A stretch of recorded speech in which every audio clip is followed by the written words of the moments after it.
সামান্য কিছু tips follow করলে একেবারে দোকানের মতো মতিচুর লাড্ডু ঘরেই কিন্তু তৈরি করা যায়। আর এই লাড্ডুগুলো তৈরি করতে আমাদের কিন্তু কোনো রকম বেসনের প্রয়োজন হবে না, কারণ আমি এই লাড্ডুগুলো তৈরি করেছি শুধুমাত্র ছোলার ডাল দিয়ে। ঘরে থাকা সামান্য কিছু উপকরণ দিয়েই এই মতিচুর লাড্ডু ছোলার ডাল দিয়েই তৈরি হয়ে যায়। তাহলে চলুন দেখে নিই রেসিপি।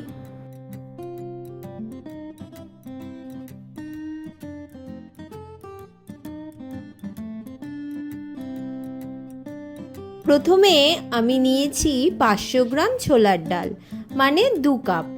এবার ডালগুলো ভালোভাবে ধুয়ে 4 ঘন্টার জন্য জলে ভিজিয়ে রাখবো।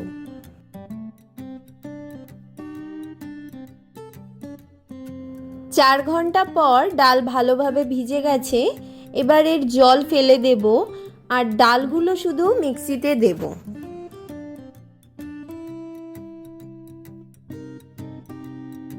দেখুন এখানে কিন্তু আমি মিক্সিতে শুধু ডালই দিয়েছি, কোনো জল দিইনি। এবার শুধু ডাল দিয়ে পেস্ট করতে হবে, প্রথমে লো স্পিডে।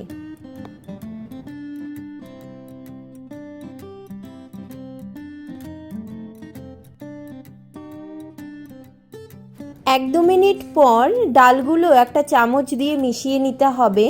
এতে নিচের ডালগুলো দেখুন পেস্ট হয়ে গেছে আর ওপরের ডালগুলো এখনো দানা আছে। এরকমভাবেই 2 বার ডালগুলো পেস্ট করতে হবে। 2 বার ওইরকমভাবে ডালগুলো পেস্ট করার পর এবার আমি এর মধ্যে দিচ্ছি 3 চামচ জল। বেশি জল দেবেন না, এখানে খুব অল্প জলই দেবেন, কারণ এটা ব্যাটারটা পাতলা যেন না হয়। জল দেওয়ার পর মিডিয়াম স্পিডে ডালগুলো পেস্ট করব আর চামচ দিয়ে মেশাতে থাকবো, তাহলে সব ডালগুলোই ভালোভাবে পেস্ট হবে।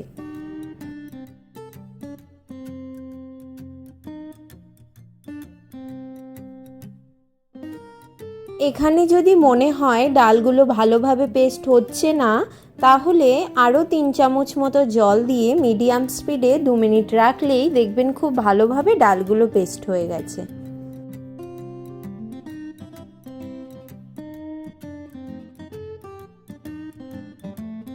আর অবশ্যই চামচ দিয়ে এইভাবে মাঝে মাঝে ডালগুলো মিশিয়ে নিতে হবে, তাহলে ভালোভাবে সবগুলো ডাল পেস্ট হয়ে যাবে।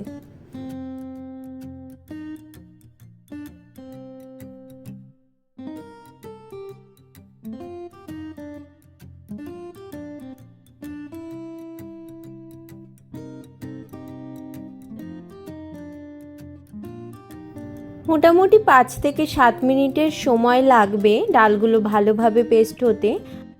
দেখুন ডাল এরকম ঘনভাবে পেস্ট করতে হবে। এর জন্য প্রথমেই জলের পরিমাণ খুব অল্প দিতে হবে, যেহেতু ডাল আগে থেকেই ভেজানো, তাই ভালোভাবেই পেস্ট হয়ে যাবে। এবার এই বেটে নেওয়া ডাল একটি বাটিতে নিয়ে নিয়েছি আর এর থেকে অল্প পরিমাণ ডালের পেস্ট হাতে নিয়ে বড়ার আকারে গড়ে নেব। বড়াগুলো এরকম বানানোর সময় যদি হাতে লেগে যায়, তাহলে হাতে একটু তেল দিয়ে নিলে বড়াগুলো আর লাগবে না।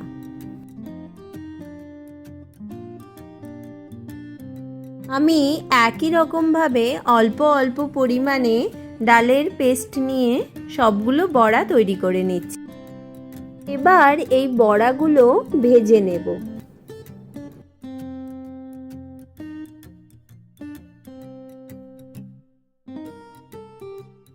বড়াগুলো ভাজার জন্য একটি কড়াইয়ে তেল গরম করে নিয়েছি। তেলের টেম্পারেচারটা হবে মিডিয়াম। এবার সব বড়াগুলো দিয়ে দিচ্ছি। বড়াগুলো তেলে দেওয়ার 1 থেকে 2 মিনিটের মধ্যে দেখবেন এরকমভাবে তেলের ওপর ভেসে উঠবে। এবার মিডিয়াম ফ্লেমে খুব ভালোভাবে 2 পাশে লাল হওয়া পর্যন্ত বড়াগুলো ভেজে নিতে হবে, যাতে ভেতরটাও কাঁচা না থাকে।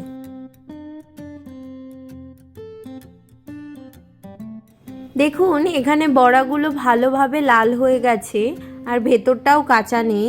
এবার এই লাল হওয়া বড়াগুলো আমি তুলে নিচ্ছি আর একইভাবে সবগুলো বড়া ভেজে নেব। ভেজে নেওয়া বড়াগুলো এবার ছোট ছোট করে ভেঙে নেব।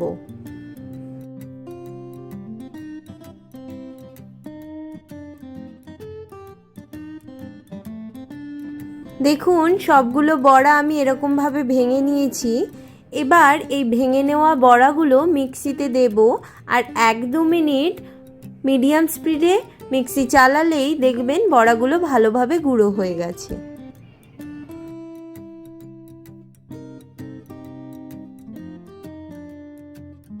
এই যে বড়াগুলো দেখুন কত ভালোভাবে গুঁড়ো হয়ে গেছে, আর সবকটা বড়া গুঁড়ো হওয়ার পর দেখুন কেমন দানাদার হয়েছে।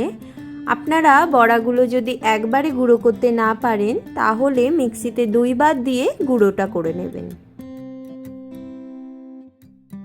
লাড্ডু তৈরি করার জন্য চিনির রস বানাতে হবে। তার জন্য একটি বাটিতে নিচ্ছি 2 কাপ চিনি, মানে 500 গ্রাম।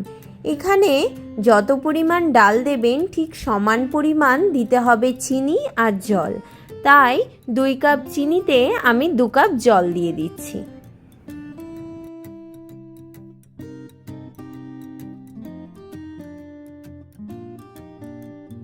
এবার এর মধ্যে দিচ্ছি একটা ছোট এলাচ আর অল্প ফুড কালার। আপনারা অরেঞ্জ, ইয়েলো বা রেড যে কোনো ফুড কালার ইউজ করতে পারেন, এতে কালারটা খুব ভালো হবে, আবার নাও ব্যবহার করতে পারেন। এবার সব কিছু খুব ভালোভাবে মিশিয়ে চিনির রসটা ফুটতে দেব।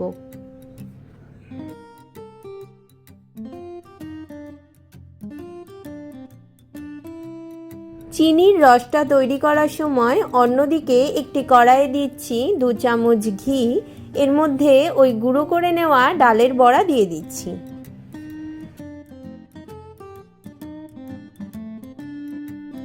লো ফ্লেমে এবার এটা একটু ভেজে নেব, তাহলে ফ্লেভারটা খুব ভালো হবে। বেশি সময় এটা ভাজতে হবে না, মোটামুটি 1 থেকে 2 মিনিট ভাজলেই হয়ে যাবে।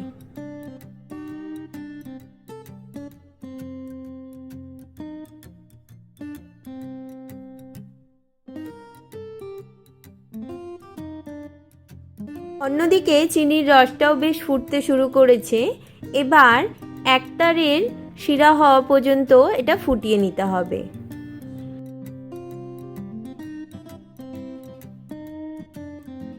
দেখুন এখানে হাত দিয়ে এরকম করে চেক করে নিতে হবে একতারের শিরা তৈরি হয়েছে নাকি। তাহলে গ্যাসের ফ্লেমটা অফ করে এবার ভেজে নেওয়া ওই বড়ার গুঁড়োর মধ্যে শিরাটা দিয়ে দিতে হবে। এখানে যখন শিরাটা দেবেন তখন গ্যাসের ফ্লেমটা একদম লোতে রাখবেন। লোতে রেখে খুব ভালোভাবে সব কিছু মিশিয়ে নিতে হবে।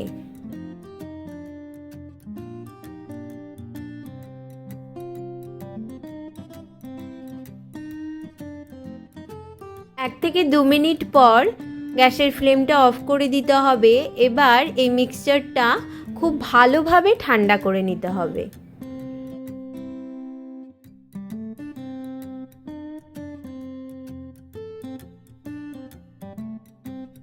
প্রায় 30 মিনিট পর যখন এটা খুব ভালোভাবে ঠান্ডা হয়ে গেছে, এর মধ্যে আমি দিয়ে দিয়েছি অল্প চাল মগজ। এবার সব কিছু আবারও খুব ভালোভাবে মিশিয়ে নিচ্ছি। এখানে দেখুন লাড্ডুর মিক্সচারটা পুরো রেডি হয়ে গেছে আর কত দানাদার তৈরি হয়েছে। এবার একটি পাত্রে ঢেলে নিচ্ছি।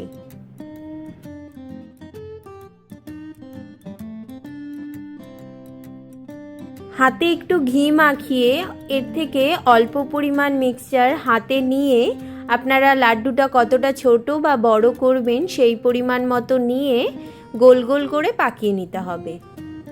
একটু চেপে চেপে লাড্ডুগুলো পাকাবেন আর সবগুলোই লাড্ডু আমি একই রকমভাবে পাকিয়ে নেব।